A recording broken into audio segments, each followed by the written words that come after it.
ఒక ఊర్లో ఇద్దరు ప్రాణ స్నేహితులు ఉండేవాళ్ళు. వాళ్ళిద్దరూ ఒకరోజు చేపలు తినాలని అనుకున్నారు. సో ఇద్దరు ఒక ఛాలెంజ్ చేసుకున్నారు అనమాట. నువ్వు నీ చేపలు పట్టుకురా, నేను నా చేపలు సంపాదించుకున్నాను అని అన్నాడు.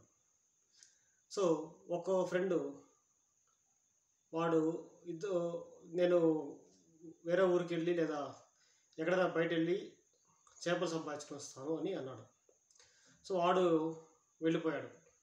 సో వాడు చెరువులు కానీ ఎక్కడన్నా నదులు కానీ పొలాలు కానీ వెతికి చేపలు పట్టుకోవడానికి వెళ్ళాడనమాట.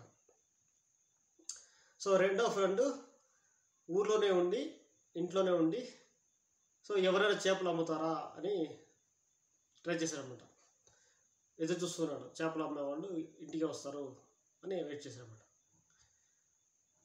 ఆ రోజు సాయంకాలం అయిపోయింది, వీడికి చేపలే దొరకలేదు.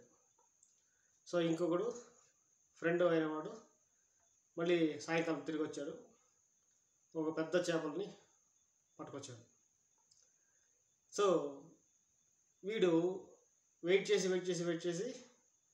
వీడికి చేపలు దొరకలేదు అనమాట.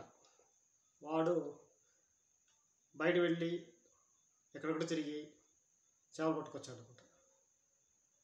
సో ఈ కథలో ఏంటి మోరల్ ఏంటి?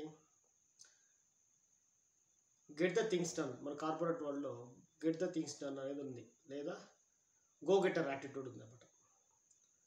గో గెటర్ యాటిట్యూడ్లో ఏముంటుంది? వాడు వేరే వర్కర్ దగ్గరికి వెళ్ళి లేదా వాడికి కావాల్సిన వర్క్ వాడు ఏం అచీవ్ చేయాలనో దానికోసం వెళ్ళి సాధించుకొని వస్తాడనమాట. వేరాస్ సెకండ్ ఆప్షన్లో గెట్ ద థింగ్స్ డన్ అంటే వాడు వేరే వాళ్ళ ద్వారా చేయించాలి. వాడికి ఏం కావాలో వాడు అచీవ్ చేయాలంటే వేరే వాళ్ళపై డిపెండ్ కావాలి. వేరే వాళ్ళు కంప్లీట్ చేసేంత వరకు వెయిట్ చేయాలన్నమాట.